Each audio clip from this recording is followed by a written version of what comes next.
Hello and welcome to Pluribus Unum's Fireside Chats. Not as good as FDR's, but hey, it's something. Now, no real reason to get into housekeeping for anything going up. I guess I'll just say, Pride Month video is coming out Thursday, and of course, as you can tell by the last Pride Month episode, it's a sequel. Well, not necessarily a sequel, but it is. I definitely built it up specifically to it. And we got a few more Pride Month podcasts coming up. I think I have ideas for at least next week, because I know I put a poll. I didn't put a poll. I put a community post where I basically just asked, like, "Hey, do you guys have any ideas?" Because I was running along some ideas. I think I got an idea for next week's, and I did have an idea for the last one, but I didn't want to do that idea. But we'll have to wait and see if I do that idea or not. Hopefully I'll have any other excuse to not do that idea. With that out of the way, let's get right into the news. First, we're just going to give a brief update on the two left-wing Latin American, the two Latin American presidential elections that have been currently going on this month that are still in their drama phases, Peru and Colombia. Peru, right now, is still in the midst of counting their presidential votes. And as is expected, the results are pretty close. Like, literally, sometimes people made jokes about how in the wiki boxes, when it would, update, sometimes it would literally have Keiko Fujimori winning by 1 vote, or Roberto Sanchez winning by 10 votes. It would, literally, much in the previous election cycles, the results are really, really close because of how polarized Peru is. And the results are just so massively interesting and so, long standing that there are some people who have literally started calling it for many candidates. I just saw an article retweeted by somebody by the Wall Street Journal where they literally said Keiko Fujimori is won. But as of the time of recording this, she has not been declared the victor yet. They are still doing some counting, and Roberto Sanchez has very explicitly made his plea that we need to wait till every single vote is counted, and has tried to call for Keiko Fujimori to, call for more votes to happen as well.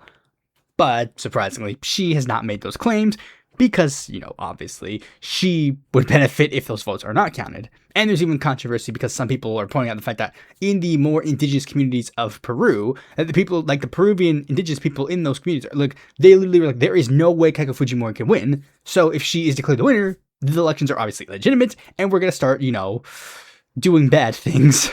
And another thing that a lot of people have also pointed out is that there's actually some, concerns about spoilers. Now, not necessarily in the traditional sense of spoilers, because there has been an increase let's go into it. In the first round, because even though there were 1 million candidates running in the race, in the first round, there were some people who spoiled their ballots or invalidated their ballots, with 5.24% of the people invalidating their ballots and 11.77 voting blank. Meaning that basically, they just said they didn't fucking care about any of the candidates on the ballot. And while blank ballots is specifically dropped massively as of the time the results here, where it is now 116,000 people voted blank, there was a slight increase in invalid votes, which could potentially mean, that could just be that, they just did something else, they made their votes wrong. I don't know if necessarily that is specifically because of that, but there's a reason. I guess we can't say for certain that is specifically what happened, but there's a reason why the speculation is there, and that is because there was at least one presidential candidate that explicitly, I guess we'll just analyze the candidates, because there were a bunch of candidates that did endorse in the second round. Rafael Lopez Aliaga endorsed Keiko, Ricardo Belmont, Alfonso Chao, George Forsyth. George Forsyth? Wait, did Forsyth endorse Sanchez? Ronald Atencio endorsed Sanchez, Rosario Fernandez endorsed Sanchez. Then there's Roberto Chiabra and Rafael Balunde and also Carlos Espa, who endorsed Keiko. But there were two, those are not all of the candidates, obviously. Those are just some of the bigger ones. But there were two candidates who, made a big thing. Vladimir Solon made no endorsement. He just said, fuck both of these candidates. He doesn't matter, but that's irrelevant. The one that has been considered a big factor is Jorge Nieto, who explicitly called for spoiling or blanking your ballots. That's the concern that people have. And considering he got 10% of the votes, people are a little bit like, okay, is he to blame? Because that is the thing. They blamed Nieto. They're like, Nieto could have been perceived on the right side and helping stop Fujimori. But this possibly could mean that this is it, and Fujimori might finally win. I don't know if she has officially, she has not officially been declared the winner as of the day I'm recording this. That could possibly change by the time this episode comes up, or it'll happen a little later. But I'm still holding out hope that Sanchez can pull through. Their results are literally so close, we just can't call it yet. And Colombia, originally I didn't even want to cover Peru. I just wanted to mention that because I just thought it was interesting. But Colombia was the one I want to talk about the most because meddling in Colombia's internal affairs has gotten extremely big recently because two things happened. One, for some random reason, well, I guess we'll read it in this news article to refresh our memories. There was a attempt to temporarily suspend Gustavo Petro from his duties until June 21st, with the accusation that he was actively involved in improper participation of politics during the current presidential campaign. Basically, she wanted to make it so that he would not be in office up till the election of the second round. And basically all this comes from the fact that Gustavo Petro wanted to, he was expressing, I guess technically the rule is if he can't, I guess the rule is that he technically cannot legally express support for his party. Because I think something similar to that vein happened when he ran for president initially, when someone where they were concerned about the incumbent president who was expressing support for political candidates. But this stuff got kind of thrown out because there was no immediate way for them to do this. But this was also interesting because this happened while Gustavo Petro was in New York City to discuss, he was at the UN to give a speech about Israel. And during this meeting, he actually wanted to meet Zohra Mamdani to discuss political strategy. And coincidentally, the Trump administration denied that ability. This is very much it's just so weird to have it be so blatant at this point. Even when Kissinger was involved in the fucking affairs in Latin America, they still had to hide it, right? They still hid it. It wasn't hidden within the administration, but they hid it from the American people. The American people didn't know the U.S. government overthrew Chile until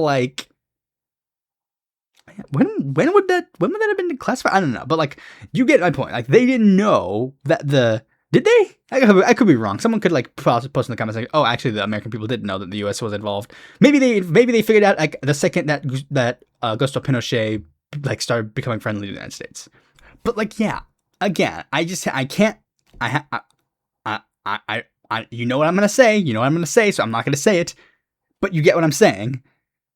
This wouldn't have happened in any other situation, I'm just saying. And that's the thing, it's just so weird how so blatantly obvious this is. It's the same thing with the corruption, it's so blatantly obvious, and the same thing with the other bad things he does. It's so blatantly obvious all the bad things he's doing, it's just insane that this is a thing. But anyways, let's move on to the next story. Interesting development coming from South Korea, where Yoon Suk-Yeol has been sentenced to 30 years in jail over the Pyongyang drone plot. Now, if you don't know if you don't remember the situation in the Korean politics situation, I have two videos on the previous two Korean presidential elections. And there's probably other podcasts where you can listen to where I go over the news stories that happened in Korea at the time. But basically, if you don't know, Yoon Suk-Yeol was the former president of South Korea. He was an extreme conservative who was basically put in there because of the massive incel revolution in Korea. And one of the things about him specifically was that he was a massive nationalist. Because In the Korean political system, the Democratic Party tried to initiate a policy with the North to try and be friendly.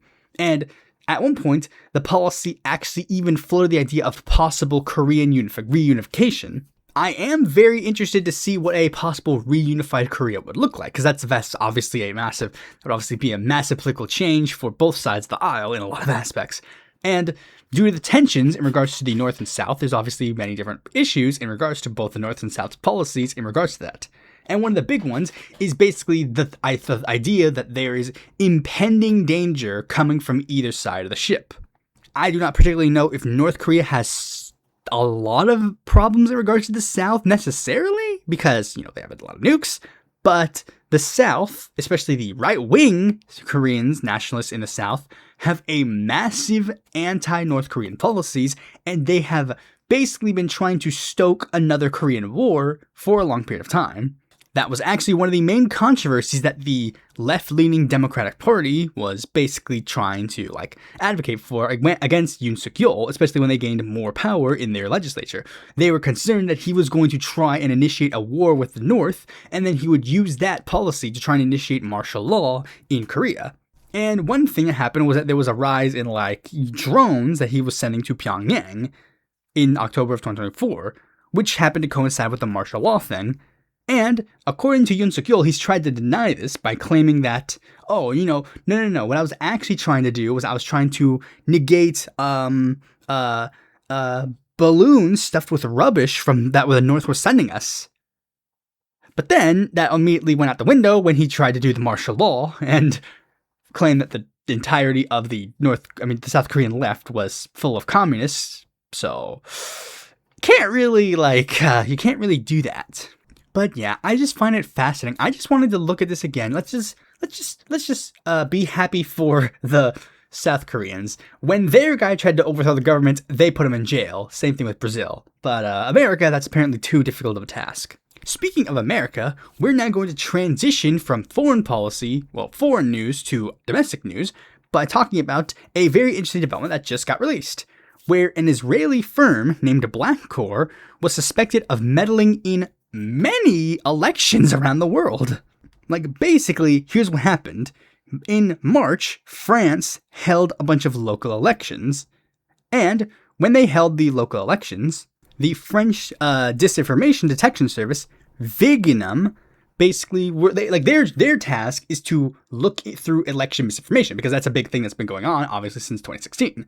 And they found out that there was they found out that an Israeli firm named Blackcore was, they were spreading messages against 3 mayoral candidates from La France Insoumise, the left-wing political party in France. And then, while doing research into Blackcore and figuring out this situation, they started finding out that Blackcore was not only being heavily involved in French politics, but they were also involved in many other countries' elections and issues, being active in Angola and Togo, and specifically trying to meddle in the elections of Scotland and New York City. It was explicitly confirmed that they were targeting the Scottish National Party and the fucking Zohar Mamdani.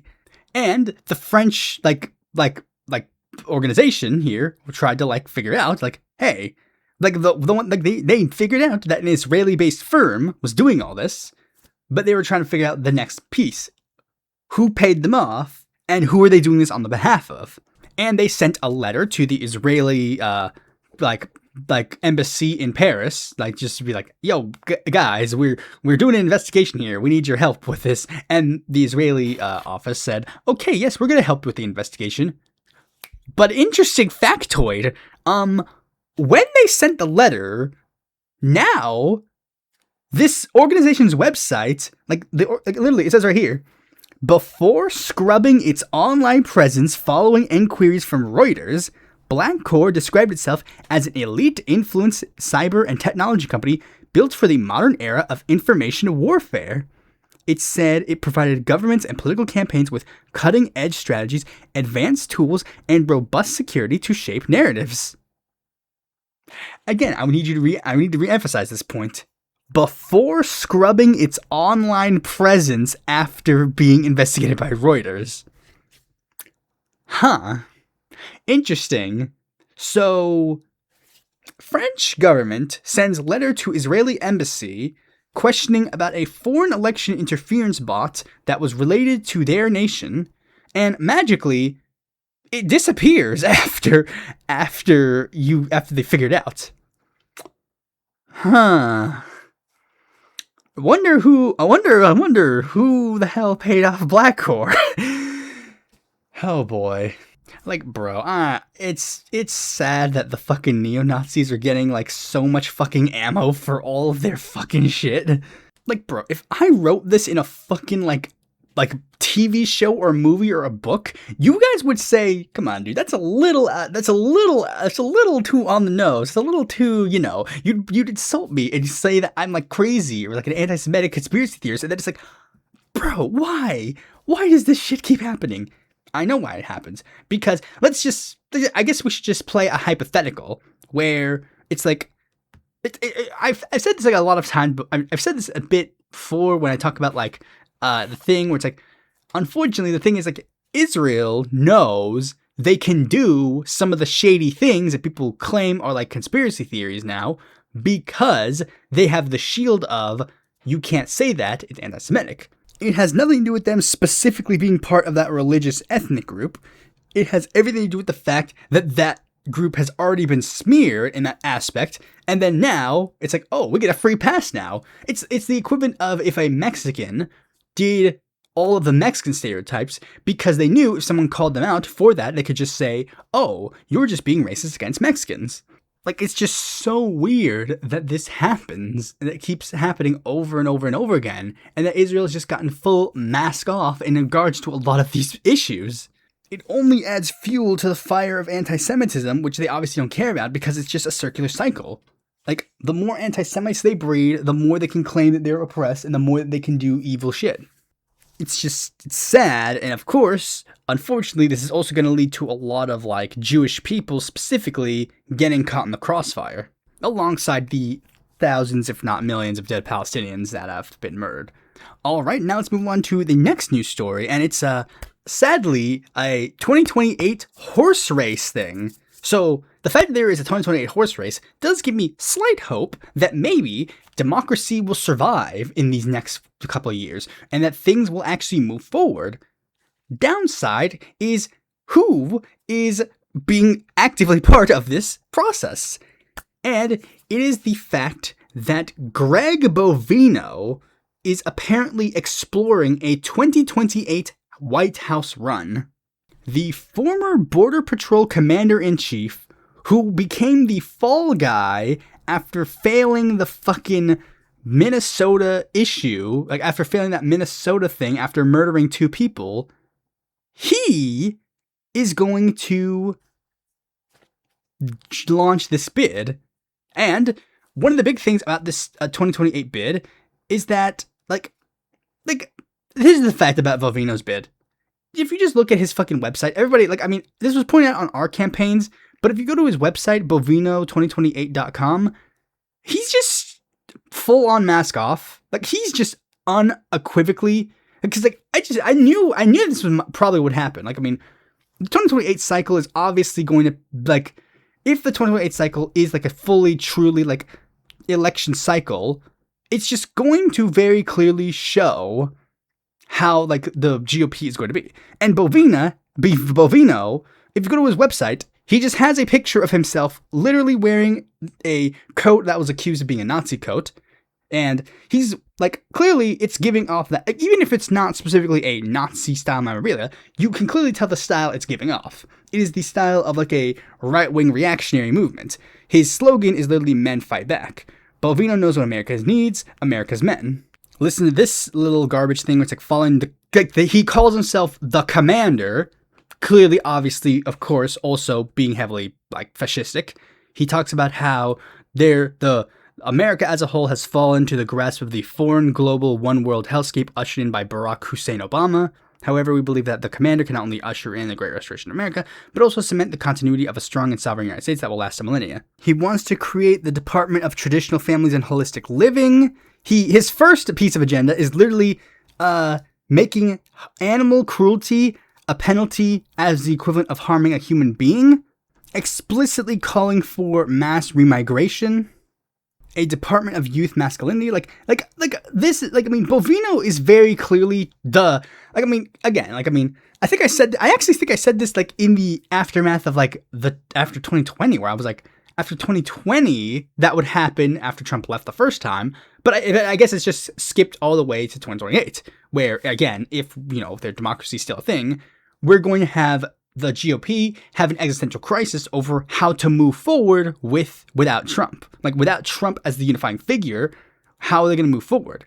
And it's very clear that Bovino is pitching himself as the mask-off guy.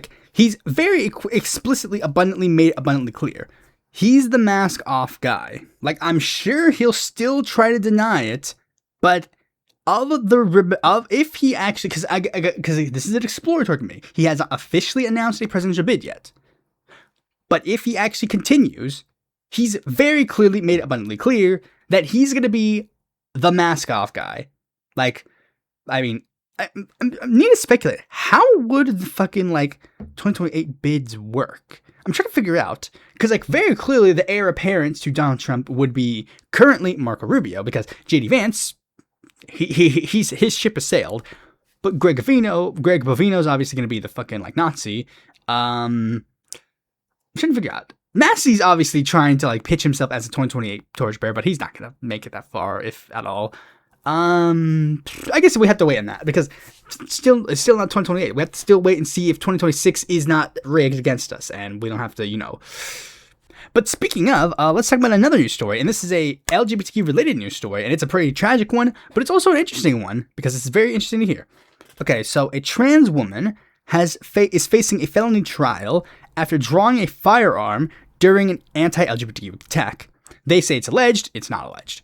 Rihanna Kelver is a bartender and trans rights advocate in Laramie, Wyoming, and she has been charged with aggravated assault and possession of a deadly weapon with an unlawful intent after this happened, because the story happened on the 13th of September of 2025, where she worked at a place, and while there, a group of men approached across the street, walked over to her, and started screaming at her homophobic and transphobic insults against her, and then shoved her to the ground. And then when they shoved her to the ground, considering the fact that this is a fucking extremely red state, she immediately pulled out her gun and pointed it at them. And here's what happened. Here's how it goes, because this is from a surveillance cam footage, where she pulled out the gun, pointed at them, and then racked her gun so that there was a live round in the chamber. She did not put her finger on the trigger, and she kept the safety on at that moment. But it is very clear in that instance, she was showing them the weapon to make it known that if you do not stop fucking with me, I will shoot you. And a preliminary hearing that happened on May 26 showed that they ruled that prosecutors, quote unquote, showed enough evidence to the case move forward to the district court. And while her attorney has obviously stated, in this case, she is absolutely in the fucking right, which she is, because she was pushed to the ground, she grabbed her gun, pointed at them, because they pushed her to the ground, they assaulted her, so she had self-defense. But the court argued that, yes, you can make that case when the case goes to trial, but the interesting thing is, obviously, this shouldn't be shocking if you haven't read the story. The guy who pushed her, he's not facing any punishment. He's done, according to the law, currently nothing wrong. She is done wrong by trying to defend herself. And unfortunately, most people are seen as the obvious thing that it is. It's showing that people who are oppressed, the LGBTQ, in this specific instance, trans people, are being told explicitly, you can't defend yourself. That's the message that this is trying to get at. She tried to defend herself, but that is not allowed. She's not allowed to defend herself. Even though, again, in almost every single instance, you go, I mean, many states have obviously stand their ground law. I mean, I guess I don't know the full ins and outs of Wyoming state gun law.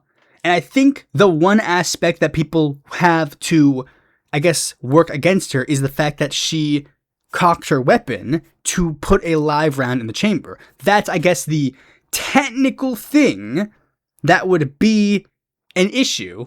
I guess what they would allegedly claim they wanted her to do, quote unquote, would be to simply point the weapon at the guy and not put a live round in the chamber. Just like, I guess it's like the thing is like you have multiple, like it's the same thing like that Boogie 298. He was like he got in trouble for but he actually shot his gun and she didn't even shoot the gun. She just showed it to show that she wasn't fucking around. And this is another problem with this situation because this gives the absolute wrong message. Like, I mean, the message that it is very clear that the establishment, the government, wants to give to trans people is that even if you try to defend yourself, we will still punish you. That's the message that they want you to give. You guys better hope that this court case goes in her favor, because it just does not go in their favor. That is going to send the absolute worst message you could possibly send on this issue. You're going to get in trouble regardless of what you do. Like, let's paint the hypothetical, because this is actually a common form of practice in our schooling system, where a bully will beat the shit out of a student, and then the student will defend themselves against the bully. But then, like, just a simple, like, you know, I'm gonna shove you away from you, or I'm gonna, like, punch you back. Just one quick whatever. But then, they go to the teachers, go to the principal, and then the principal goes, oh, well, considering you both were roughhousing, you're both gonna get punished for doing roughhousing or whatever. In that situation, the student would then immediately go, well, next time somebody fucks with me, I'm not going to hold any punches. I'm not gonna restrain myself. I'm going to go until I go. That's the situation. If you're gonna get in trouble anyways, like, again, what do you expect to happen? Like, again, you guys better hope that that Rihanna here, that Kelver here, definitely gets, like, she wins this case. You better hope that she fucking does. Because if she doesn't, that is just unequivocally gonna send the absolute wrong message, which might intentionally be by design, you know, trying to goad them into doing something bad so that they're forced to act against them.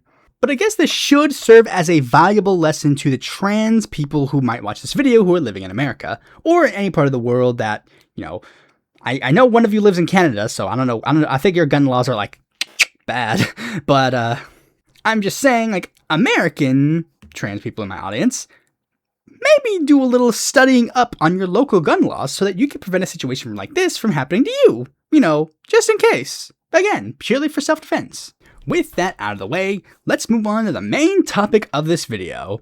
And before I begin the main topic, I have to say this very clearly right now before anybody goes to type it in the comments. Yes, technically, you can be an anti-LGBTQ socialist, communist, leftist, anarchist, whatever. You technically can be. Socialism, in its most basic sense, is just social ownership of the means of productions. Technically, you do not have to be socially progressive to advocate for the system. Much in the same way, we have people who are liberals who would be considered pro-LGBTQ, but then we have people who are not liberals. You get what I'm saying. Like, there are people who are liberals who are both pro-LGBTQ and anti-LGBTQ. Advocating for an economic policy does not necessarily mean you have to advocate for a broader, like, philosophy. But, I mean, like, my perspective, like, this podcast is basically going to be going over why, my perspective in a philosophical sense, to me, that doesn't make any sense.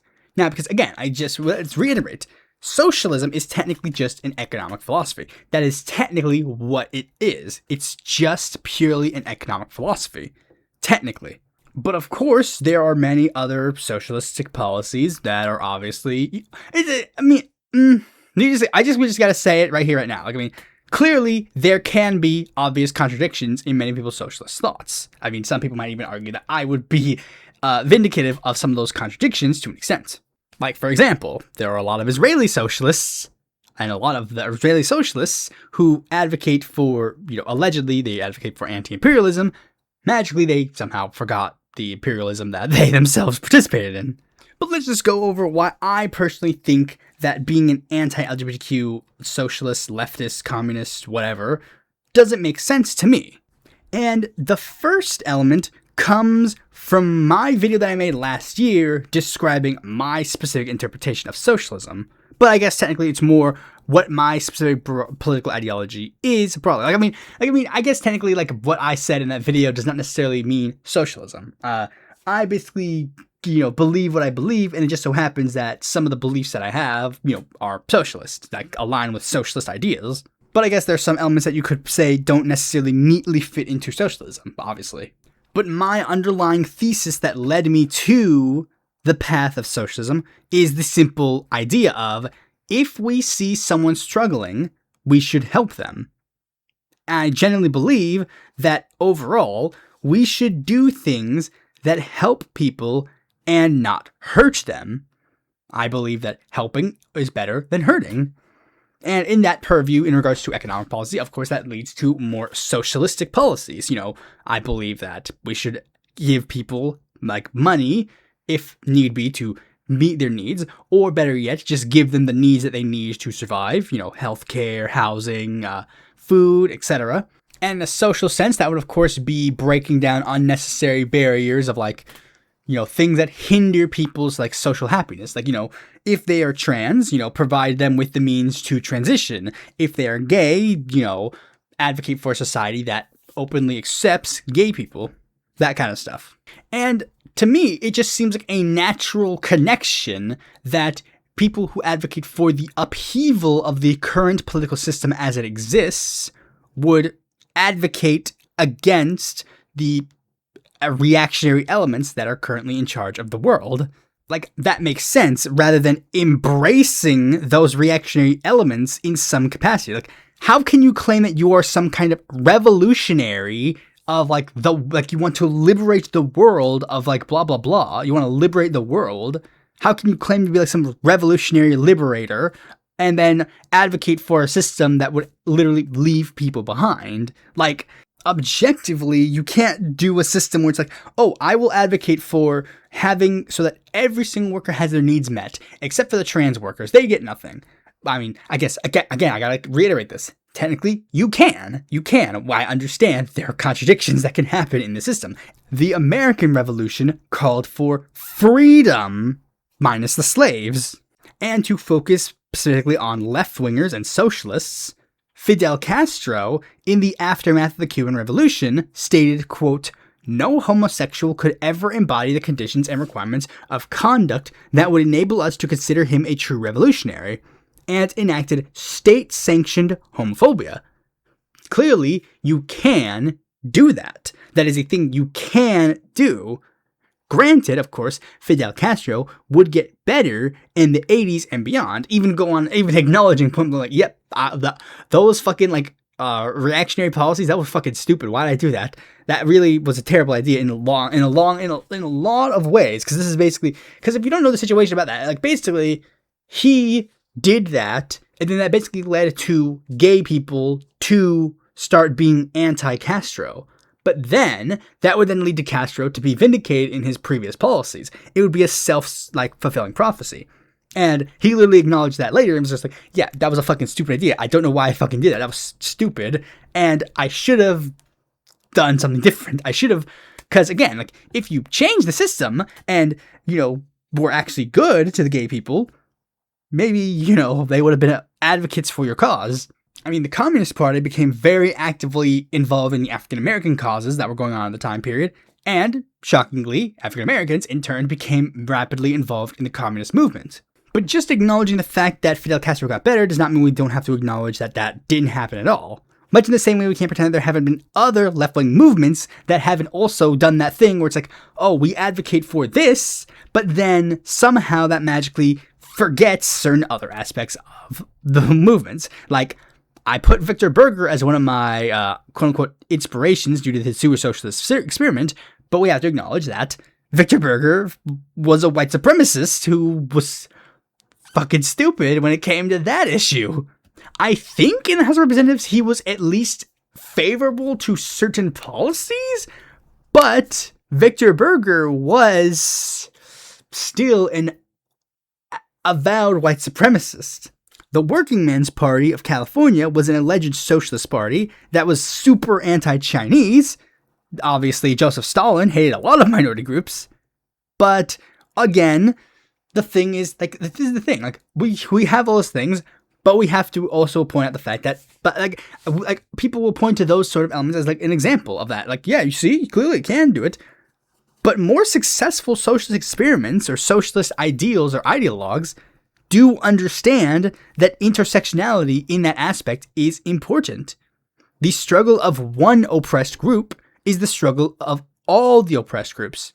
To quote Eugene Debs, as a social party, we received the Negro and all other races upon absolutely equal terms.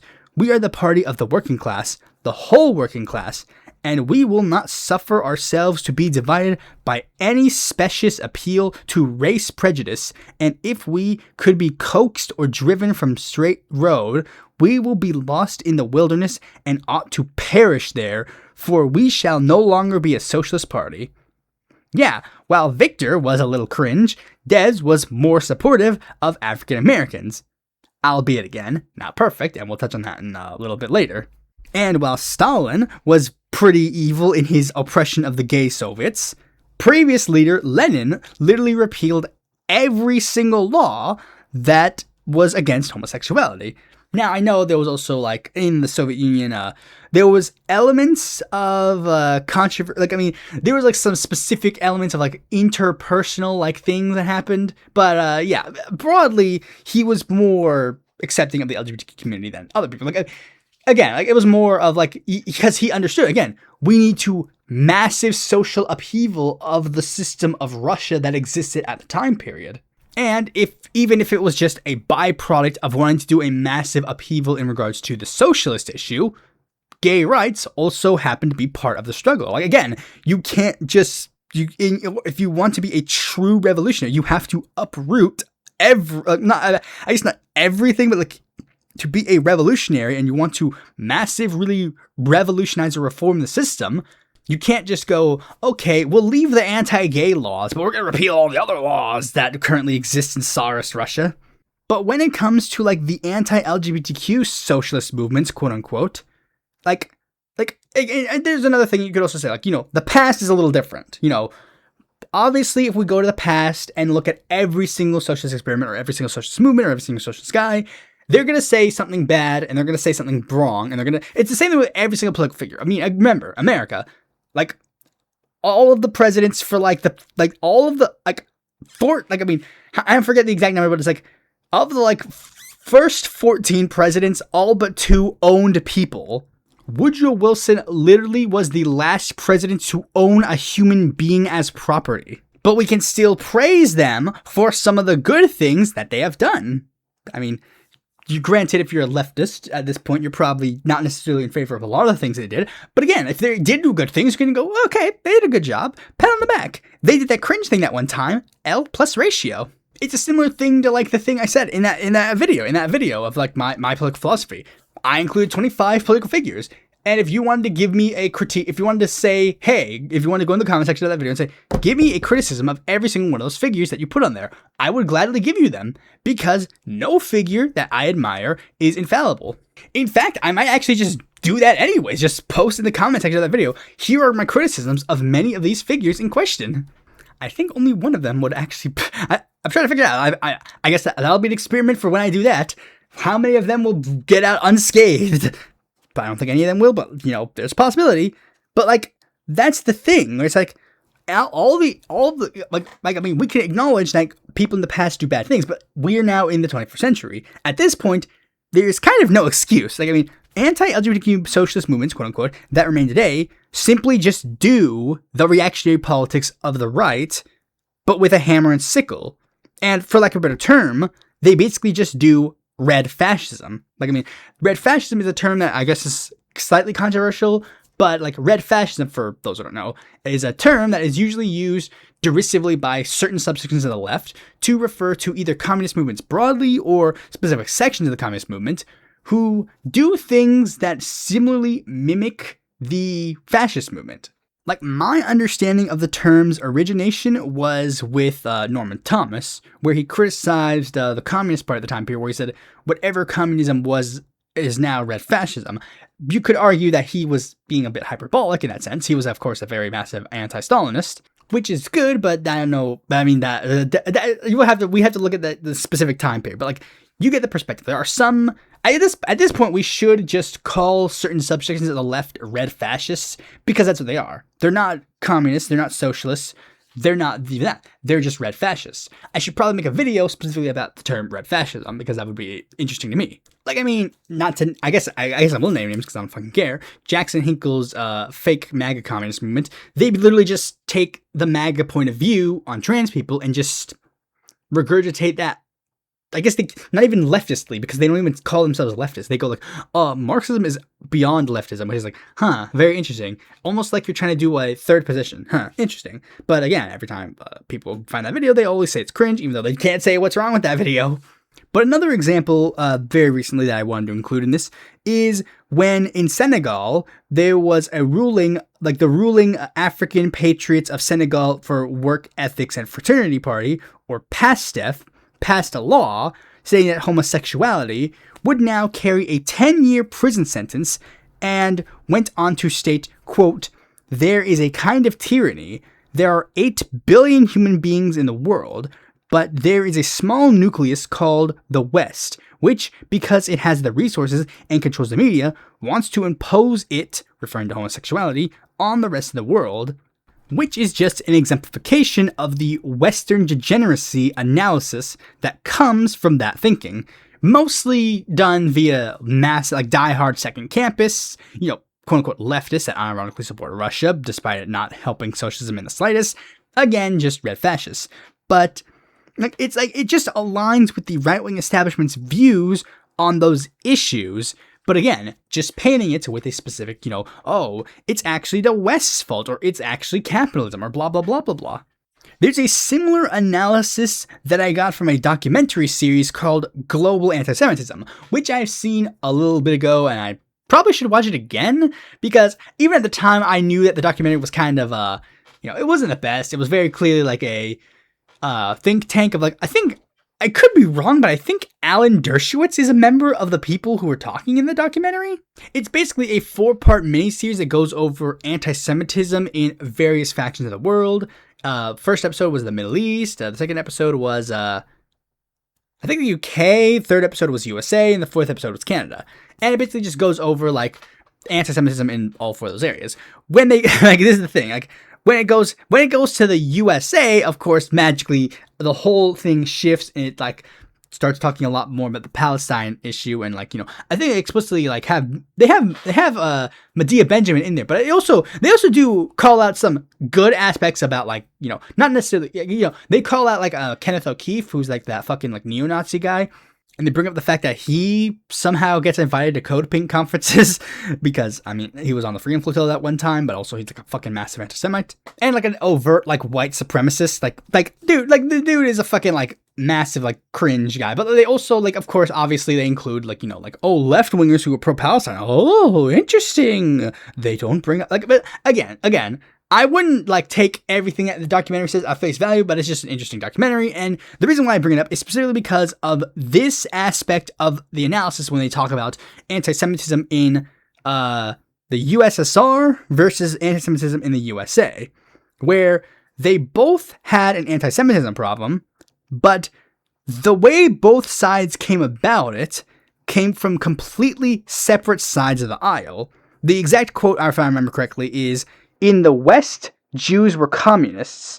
In the Soviet Union, they were capitalists. Showing that ultimately it didn't matter. It did not matter. They just wanted an excuse to hate Jewish people. So they just slapped on the label of the out group, the group that was not on their side. One side hated communism, so they were communists. One side hated capitalism, they were capitalists. And the same thing can be seemingly said about gay and trans people nowadays. If there's somehow left-wing interpretations of it where it's like, oh, the gay people are actually petty bourgeoisie. Like what happened with that Netflix strike, where like, oh, they're actually petty bourgeoisie. Their issues don't actually matter. Gay workers going on strike actually doesn't matter, apparently, for some reason. And then also it's like, oh, but actually in the world, it's actually their Western degeneracy, blah, blah, blah. But of course, for right-wingers, the trans epidemic is a massive plot done by George Soros or whatever. And I also want to be clear in another aspect of this, because I understand this as well. I understand that there are some legit critiques in certain aspects in regards to that. Like, for example, a lot of LGBTQ movements can also come sometimes with elements of pinkwashing imperialist actions, like with Palestine, where it's like you use gay rights as a crux to try and say whatever. They use that for Afghanistan, they use that for Iraq, they use that for Palestine, where it's like, what if you're gay in Gaza? That kind of analysis, where it's like sometimes people, it's not even necessarily from left wingers, but it's like trying to weaponize identity politics to be used in that aspect. And then there's also elements of Orientalization trying to divert, worldwide solidarity. How can you be in an alliance with the Sao Paulo Forum, even though it has this one party that has this one guy who was a little bit cringe in regards to gay rights? And I understand that. And this video is mostly focused on Western leftists, because Western leftists, I think, unequivocally 100% have no excuse. No. There is no excuse 100% if you're a Western leftist. I've heard arguments made to excuse leftists from the third world, excuse these kinds of elements in other aspects.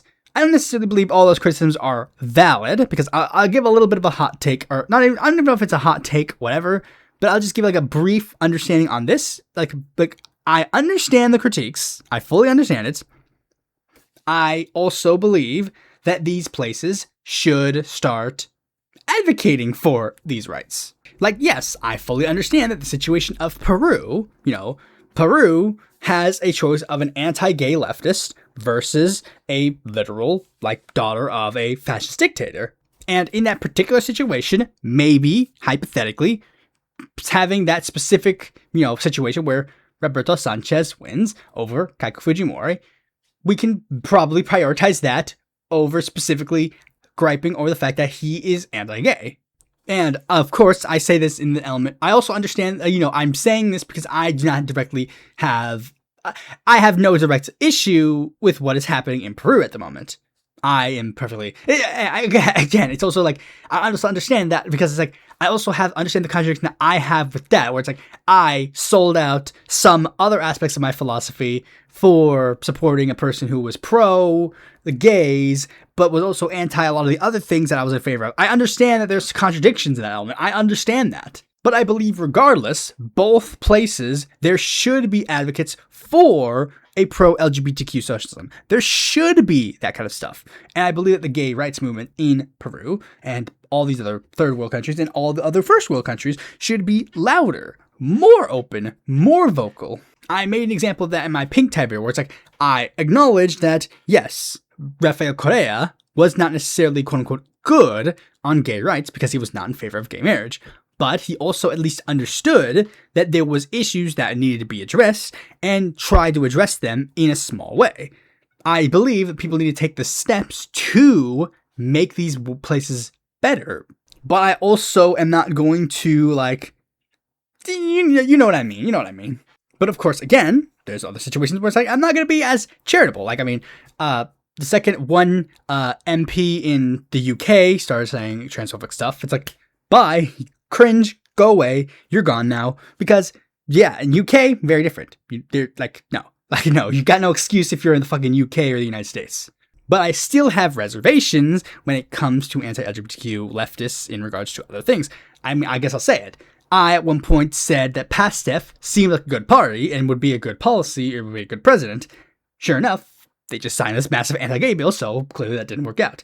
And Roberto Sanchez, I'm advocating for Roberto Sanchez to win this upcoming election, but the last time that Peru nominated an anti-gay left-winger, he ended up being a massive failure. So clearly, I have some issues. And that leads into the topic of this next part. If you are an anti-LGBTQ socialist, or moreover, a socially reactionary leftist of any kind, anti-immigration, anti-Semitic, any kind of bad thing, the fact of the matter is, you can say all those things all you want, but I do not trust you to do, because again, the thing where it's like, you're going to say, oh no, you see, I'm left-wing on this stuff, but I'm not left-wing on, or whatever, or like, I'm not like a whatever on this stuff. Like, you could say that all you want, but I don't trust you to do actual leftism on anything. Much in the same way that I wouldn't trust you if you are an anti-Palestine leftist. I don't believe that you can be one thing and not the other. I don't believe that you can advocate for a system that calls for like the divestment of the worldwide like military industrial complex and call them out and call out like money in politics when you are going to also not call them out on this issue specifically. Like, if you're willing to sell out one major principle of this, how can I trust you on anything else? If you're willing to sell out on one minority group, what's to stop you from selling out another? If you're able to drink the reactionary establishment's Kool-Aid on trans people, how long until you drink their establishment Kool-Aid on black people? How long until you completely jump ship and join them? Because that's also just incredibly common. At this point, a lot of times they literally will just completely jump ship. The Red Scare podcast used to be a quote-unquote anti-woke leftist podcast, like by the name, obviously. Now they are just conservatives. And they're just weirdly I don't even understand how this fucking works. I mean, I didn't listen to their fucking podcast. I just knew their podcast from fucking Wikipedia when I would click like dirtbag left articles. But it would be like, and I just saw their podcast on the fucking like Wikipedia and just be like, well, whatever. But then I randomly clicked one of their podcasts one day and it's just like, huh? Wait, not one of their podcasts, but like I clicked the Wikipedia article for their podcast and they show this weird magic shift where it's like they just magically became conservatives one day. It's like their picture, like they're apparently like fucking like tradcath conservatives now. Like full on, like fully like tradcath conservative, like, but their fucking icon is a woman in a thong. It's like, again, and also your name is Red Scare. You're literally left wing like name. Why? How are you like tradcaths now? Shuan Head was allegedly a leftist who was just a little bit critical of those woke SJWs. Now, basically everyone who knew her admits that she's basically a Nazi now. Roseanne Barr was a transphobic socialist, and now she's in a circle jerk with Donald Trump and Cynthia McKinney. And it's weird. It's not even just that you will fully flip, even though obviously like you'll flip ideology. Like, I mean, even if you still maintain your alleged socialism with your reactionary views, like if you're like, oh, I'm just a socialist who just has like a little bit of a difference of opinion in regards to like social policy, when you do, like the second you decide to vocalize them, it already shows that you believe this specific stance is important enough to vocalize. And once you do, you're not going to want to talk about anything else. Courtesy of the Trash Future podcast, we have a term called Riley's Law. Once you start posting about transphobia, it will take over you and you will never post normal again. Which is literally the route that every single anti-LGBTQ or anti-woke in general leftist does. The second that you focus any attention on your being anti-woke, magically, it consumes you to the point where even if you do still claim that you have some bona fides on socialism, rather than focusing on that, you will focus on the wokes. George Galloway, his whole grift used to be that he was like this massive, like so far, like he was like so far left that your fucking head would spin. Like he was like always basically regarded as the furthest left guy in the fucking like chambers. He was always like just unequivocally like he would be like, I was pro gay rights before everyone else was, that kind of stuff. The second that he started posting, I guess technically this was a shift generally overall, because like he was like already shifting rightward when it came to the Brexit issue, but then when it obviously went so far as to then transition to him like broadly or politically, it became he just completely jumped ship. Like he literally just completely jumped ship. He still claims, of course, he's like a socialist, but he's not. He again, the second you start focusing any attention on your quote unquote wokes is when you start shifting further, you just completely gone. Jimmy Dore started trying to be like, oh, I'm anti-Oedipal, and now his like fucking YouTube channel is completely indistinguishable from a right-wing channel. I literally, I want to do a challenge. Like, find someone who just never heard Jimmy Dore and just say, what side of the aisle does this guy fall under? Just show them his fucking, like, YouTube screenshots, and they're just like, oh, well, he must be, like, a fucking, like, literally, he just looks like a fucking conservative now. But funnily enough, like, one of the last things I wrote about this episode was actually, like, the most infamous example, because I was just watching a fucking, like, I was rewatching a documentary by The Gamer from Mars about this specific person. It's like, oh yeah, this person's, like, it's literally the most perfect example of this. Have you ever heard of a man named Tatsuya Ishida, best known for his webcomic series Sinfest? You may have seen his most recent work getting spread around a lot. Like, he's just, like, makes these massively incoherent comics about neo-Nazi nonsense that looks like shit. It's just like, you've probably seen it. You could just look it up, Sinfest or whatever, but, like, you've probably seen his images. He makes, like, the most strangest shit imaginable. Like, literally, just full-on esoteric, like, literally, like, his most recent series is literally just trying to paint Hitler in a positive light. That's literally, like, his current series that he's going on in his comics, where he's just trying to paint the Nazis as the good guys of World War II. Before 2020, that guy was a leftist. Literally, the same comic that he's doing right now, that is talking about how Hitler was right, and all of this shit, this guy was once writing about the neoliberal capitalist patriarchy that was pushing sex work on feminists to, like, turn them into commodities about, like, the capitalist bourgeois. Then he one day decided to pull a trans women are men card, and then boom, magically became a neo-Nazi. Funny how that works, huh? I also kind of wanted to, like, kind of look into this, just kind of, like, just to get a little bit of a little bit of a question, because I just wanted to know, like, why do this? Like, why do this specifically? Why is this the grift that they want to do? Well, I mean, I guess one is very simple. Like, I mean, like, it's too simple. It's a two-way street. One is obviously clout, and the other is contrarianism. You know, people on the left, like, sometimes people allegedly on the left sometimes want to be unique. You know, doing this makes them the cool kids. They're not like other girls. You know, they are the ones who will say this. You know, I'm a left winger, and there's really nothing that separates me from any other left-wing, like, content creator, really. Is there really? Like, I mean, you guys can let me know, but, like, is there really anything in regards to my views, in regards to anything that I say on this podcast that could really, truly differentiate me from any other left-wing content creator? Really? Not really. Not really. You could say my emphasis on third parties at one point. You could say, but even then, not really. I guess you could say my current copyright phase, maybe. But again, it's not really that big. I mean, it's like, wow, I put a Palestine flag on my fucking Twitter. Ooh, I'm so unique. I'm so cool. I speak in favor of trans rights. Wow, I get a fucking medal. And even when you try to do, like, unique thing, I mean, at one point, being pro-Putin would be like, ooh, spooky, that was unique for the left, but then now it's like, most of the left is second campus. I mean, actually, a lot of the left is already second campus, but, like, on the internet left, at one point, that was second campus or whatever. But then also becoming a first campus leftist, you know, that was also unique. You know, the NAFOs, ooh, spooky, you know, ooh. But again, that became a thing now. It's like, now we need people need a new big thing. So, what's the big thing to do? Well, the left has historically been pro all these minority groups. Maybe just start being anti those minority groups. Like, literally, that was just like being a socially reactionary leftist will immediately get attention on you because, like, what? How is this possible? And, you know, you actually know this for a fact because the most prominent members of this new wave, you know, like, I mean, Jackson Hinkle, the most famous example of this wave of quote-unquote leftism, you know, red fascism, he's just openly stated that that's what he does. He just says shit for the clout. Like, he literally, like, posted a fucking, like, thing where he's like, there is nothing I do that isn't for the clout.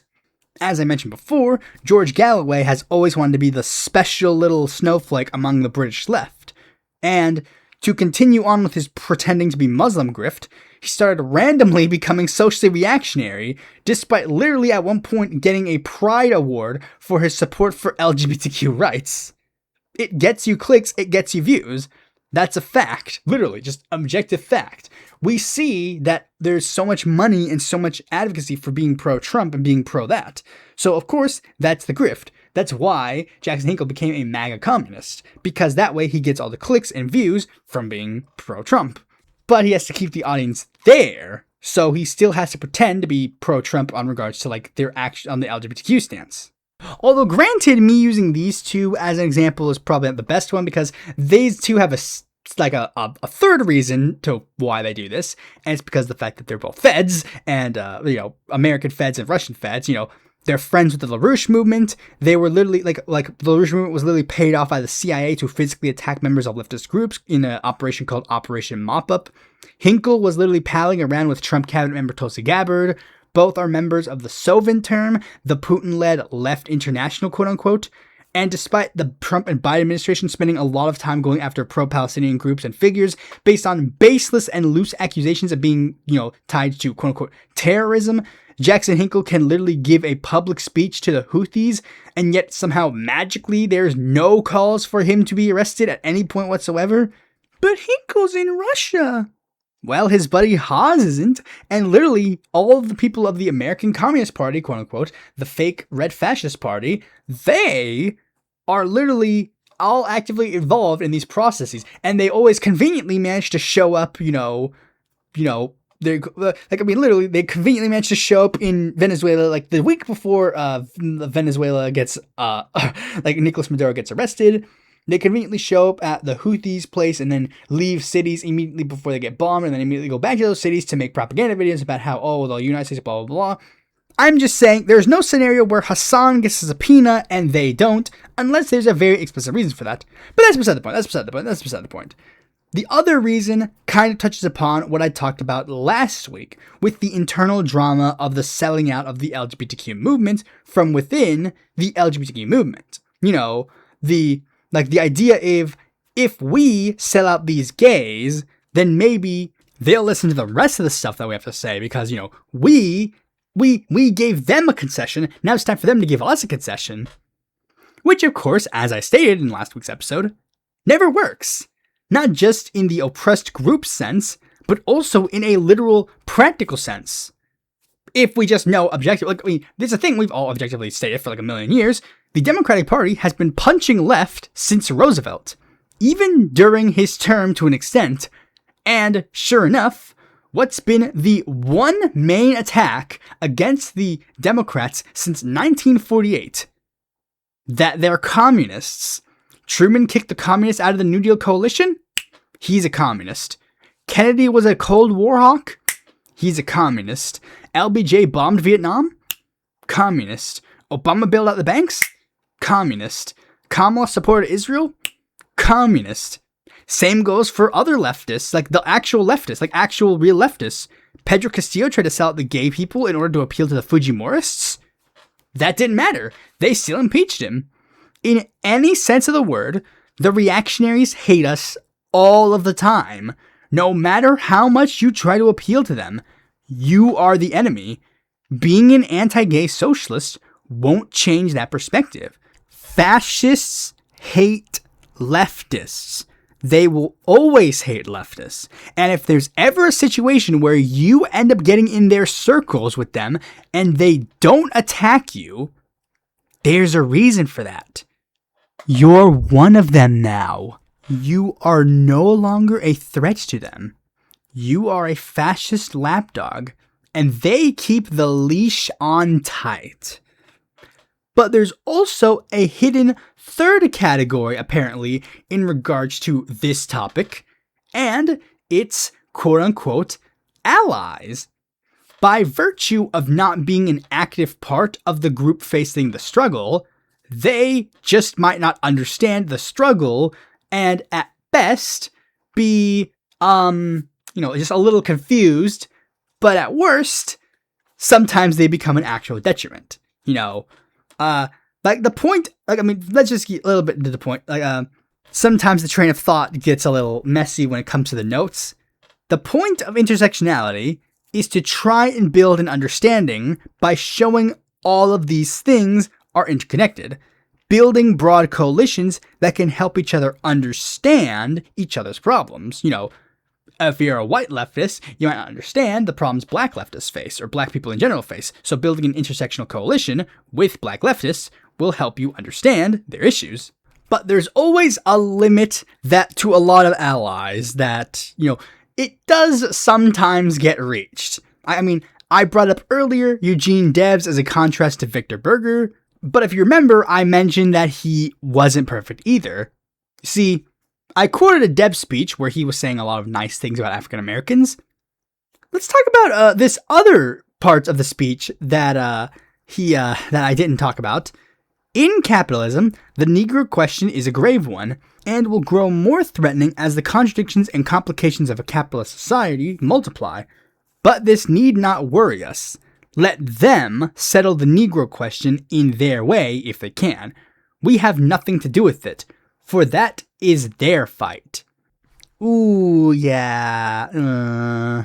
Shout out to FD Signifier for bringing this issue to my attention. I was watching a video of his. Yeah, that definitely was important context that I needed for this podcast. Again, best case scenario, they're an ally who's just a little confused, but they got the spirit. And I'm not immune to that either. I'll use myself as an example. Right before Pride Month, I made a poll asking if I could use a certain no-no word for trans people because I was under the impression that it was considered, not offensive due to who says it. I guess I don't want to say the word anymore because, it's a no-no word and I got in timeout for doing it, but it's a specific new slur that was invented by 4chan people who were afraid they were going to get banned for saying the official trans slur. Now, this was a thing that I brought up in my Imperial Boomerang episode, and I wanted to use it in the quote-unquote proper academic context with a hint of dark woke, and using it as a sort of way to counteract the right-wing belief system that the oppressive nature of fascist governments against the minority group will be just focusing on that and how it's just going to go, going back around them. Using their own words. I was basically, here is the quote that I have from that episode, minus the no-no word. And that should reinforce the fact that every single one of you watching this needs to understand, not just the leftists, but the liberals and conservatives who may be watching this. You're next. This doesn't stop at the crazy blank. This isn't stopping at the dirty illegals. This isn't stopping at the crazy commies. This doesn't stop at just the people who break the law. Again, it's called the Imperial Boomerang for a reason. You throw it at us, and soon it will come back and hit you. You get what I was going for in the context of that, right? And, in that specific context, I did not mean anything by it. But had I specifically been in the group that actually gets affected by this word, I probably would have been a bit more mindful about my usage of the word. And this is coming from a guy who's probably the wokest trans ally in the room. Not to turn it into a contest, and if it was, I'd probably lose points due to that. But it is fair to acknowledge that there is a bit of a divide, there's a little bit of an issue that can come from that. To borrow from the FD Signifier video, I actually really, really like. It was actually interesting because, it was a video broadly about white leftists and, him specifically calling out a specific candidate running for senator in Maine. I don't know which one it could be, but he basically was calling out white leftists for perceived social failings in certain aspects of policy, and specifically through their advocacy of said candidates. And it just broadly, it was I would recommend watching the video at least just to get a perspective of what he's coming from, because I understand there is some elements, and it's a thing I'll say about trans people. It's perfectly fine for you all to not necessarily trust me 100% as an ally. I would hope that I would earn that trust through my advocacy and my actions, but it's fine for you to raise your eyebrows. Especially after the no word. Again, not to be like self-flogging myself for like the failures, but again, it's just like, I understand if there's like eyebrow raises in that aspect. Like, again, I've gotten brownie points in my comment section, be like, wow, you're so cool for supporting trans rights from trans people. And it's like, I personally don't feel like I need the like pat on the backs for that, but like, it's fully acknowledging, again, as woke as I can be, there can still be some headline, there could be still some problems. Like, I mean, to bring up the Deb's speech again, just because it's, again, related to the FD Signifier video, but it's like, again, there's always a, like, I mean, even if you want to say that the full speech of Deb's is pro, African-American rights, there's one big problem about that, and it's the fact that in that speech where he's being super pro advocacy for African-American rights, he drops the hard R N-word 7 times.